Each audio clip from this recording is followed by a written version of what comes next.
You ever wonder how some homes just feel cleaner? Like they breathe easier? No bleach, no noise, just peace. Well, the Amish, they know a thing or two. Not just about scrubbing floors, but about keeping a space alive. Today, we're stepping into their world, their old ways, their cleaning secrets passed down quiet-like from hand to hand. You ready? Let's get into it. The secret behind Amish cleaning buckets. You'd be surprised what an Amish woman keeps in her cleaning bucket. Ain't much, honestly. A rag, a jar of vinegar, maybe a handful of baking soda in a small tin. And that's it. No caddy with 10 different sprays. No gloves. No wipes that smell like a fruit basket. Just a few old tools. Passed down maybe. The rag.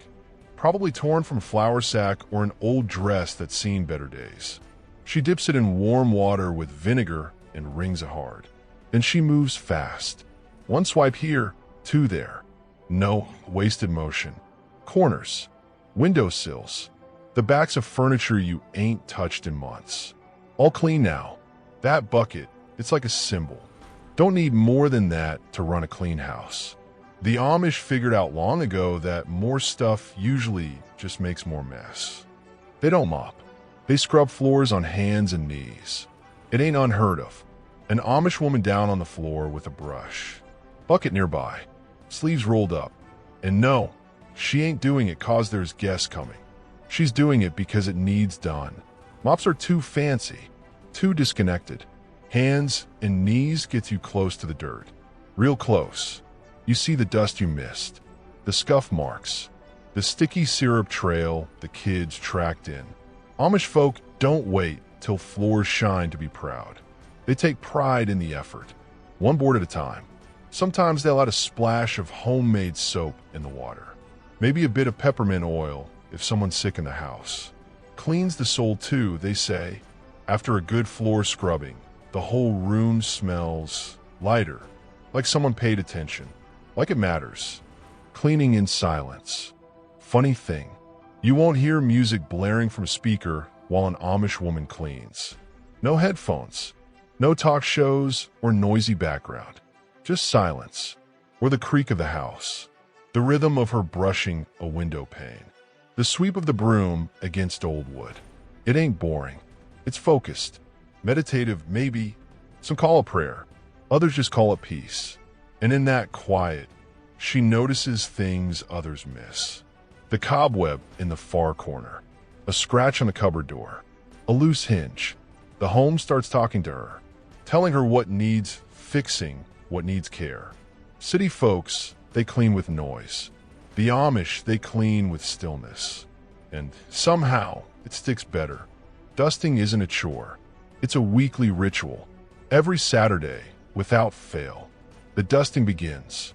Lampshades, shelf edges, the trim over the door. Little places where grime sneaks in. She'll use a dry cloth sometimes, or maybe one slightly damp. Nothing special, just a soft old piece of cotton that fits her hand just right. And she ain't just wiping things down.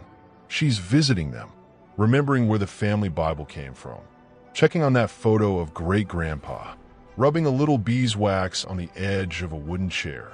It's not cleaning, it's caring. There's a kind of memory in the dust.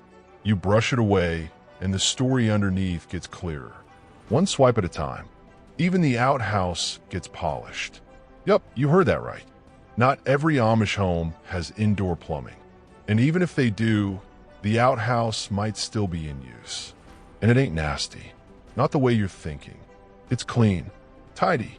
Sometimes even smells like cedar chips or mint. They scrub the seat, wash the walls, lay down lime or ashes to keep smells at bay. And in winter, they keep it warm with straw lining or old quilts nailed along the inside walls.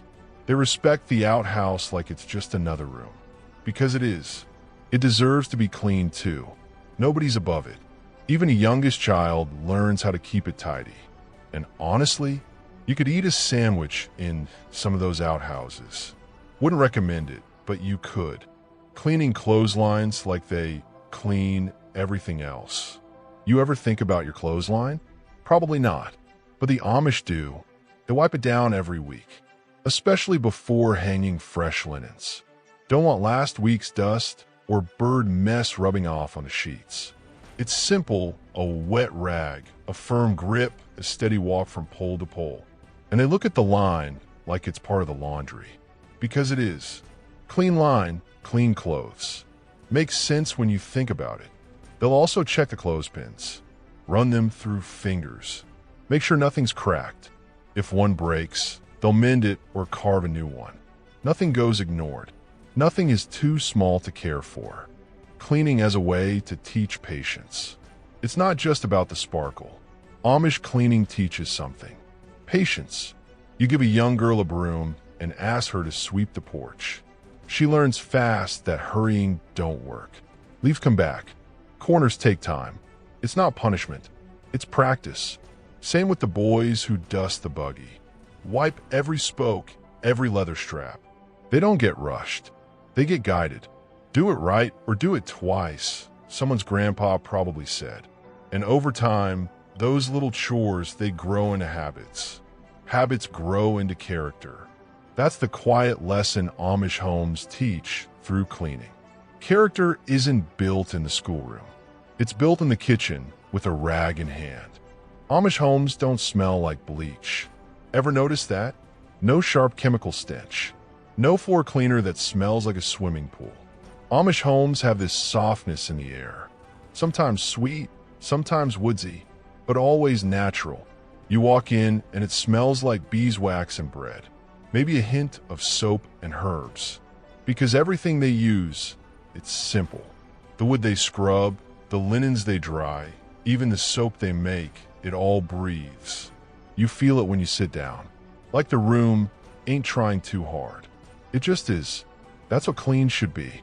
Not loud, not sterile, just real. They don't wait for guests to clean. A lot of folks only deep clean when company's coming. Not the Amish. They clean for themselves, for their families, for the space they sleep and pray in. It's not about impressing someone. It's about showing care. Daily. The table's wiped even if no one's coming over. The floor is swept whether it's muddy or not. It becomes part of the day, like brushing your teeth. Just something you do. And when guests do come, there's no scramble, no hiding clutter in a closet. The house is already clean, because it's always clean. That's what quiet pride looks like. Cleaning after sunset by lantern light. Sounds strange, maybe, but when the chores are done and the dishes are stacked, some Amish women still find time to clean. Just a little. By lantern light. Maybe it's the sink. Maybe the front door mat. Maybe folding the last of the clothes still warm from the line. It's not about perfection. It's about rhythm. Closing the day with order. With intention. There's something tender about that glow. The soft orange circle moving from room to room. Cleaning in peace. Preparing for the next day without rush. Without noise. Just stillness and care. Funny, ain't it? How something as simple as cleaning could teach patience, grace, even love. That's the Amish way. Ain't flashy, but it works. If this kind of wisdom warms your soul like it does mine, go on and stick around. Hit that subscribe button. We've got more old world stories cooking. Right here at Rustic Pantry, where the past still whispers.